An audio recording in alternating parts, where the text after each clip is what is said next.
Hi, I'm back, or actually I'm back. Carlos is somewhere, but not here.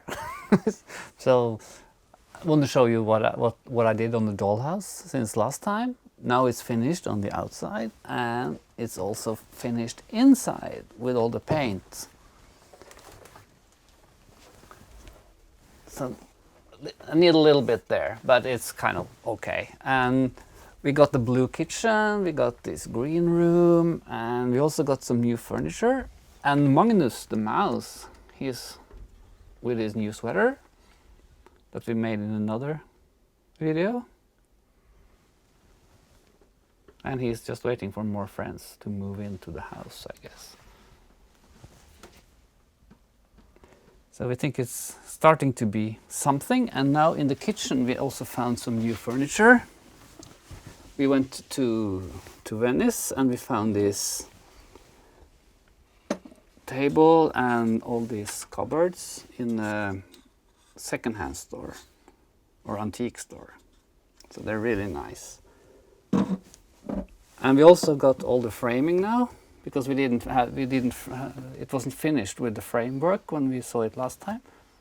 And if you're in Norway, there is a nice store in Oslo called Marte's Lekestue.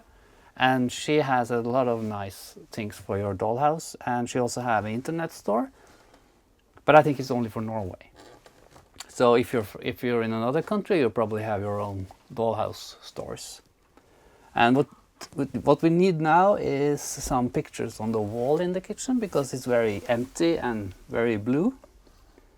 So we will go and make some embroideries that we will put above the stove. And then I will be back with the pictures when I finish them. Okay. So for the dollhouse kitchen, we made two motifs. You have the coffee pot and the cookie jar. And we do the embroidery with cross stitches on this canvas. It's called Aida, or I don't know how to pronounce it. We say Aida. And so just simple cross stitches. And when you look at the motif, the blue is very light, so the blue next to the white is almost, it disappears almost. So we like to outline the embroidery with this black, with just black single stitches. It's more like a drawing, like a pencil drawing, because then the motif will pop more. So when you finish your embroidery, you just go around the motif like this. We will show on the pattern, because the pattern for these two will be on the blog if you want to make the same one. We will mark where you put the black line.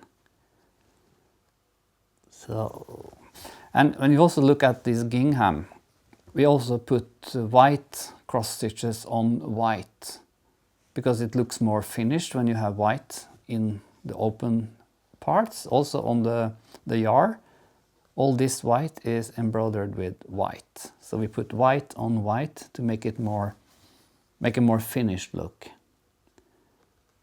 And it's also always nice to have a little frame to put your embroidery on, because when you make these embroideries, the canvas gets soft after a while, and then it's harder to make nice stitches if it's soft.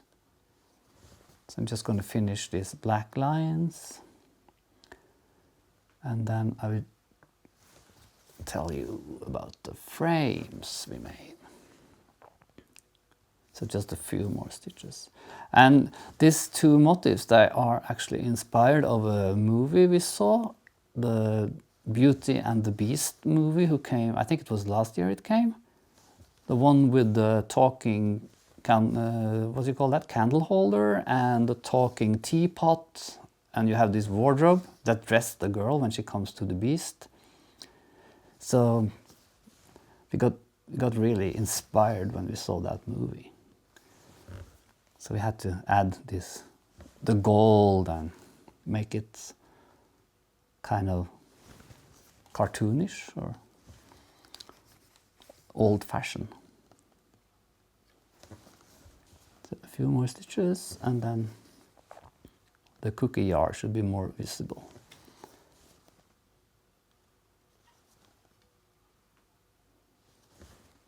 It's always nice to make some small stuff for your dollhouse to make it more personal. There. Then on the back it looks like this. And we just attach the thread like this 2 times is enough. There.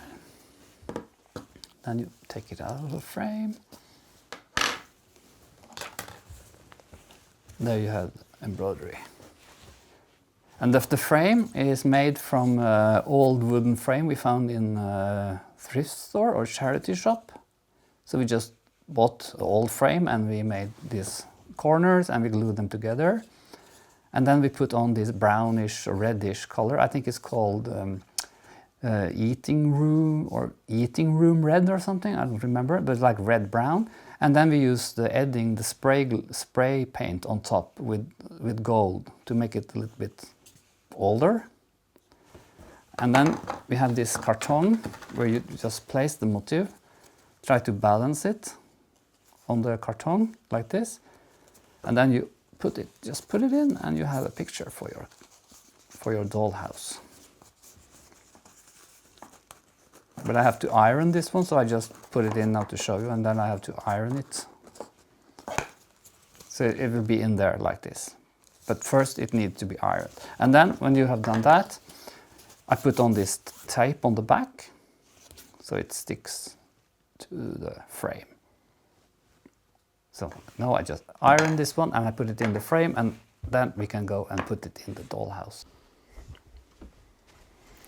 Now I'm back with my pictures. So this the coffee pot and the cookie jar. And you get the patterns for this, you can get these on our blog. So what's nicest? This way? I think that way. So you can just put them on over the stove. And if you wonder if this is magic, it's not, it's like double tape. Let's see if we can get them kind of the same. Have to be straight in a way. It doesn't have to be too straight, but a little bit. So that's the kitchen pictures. I'm childish, I know. But anyway, who cares?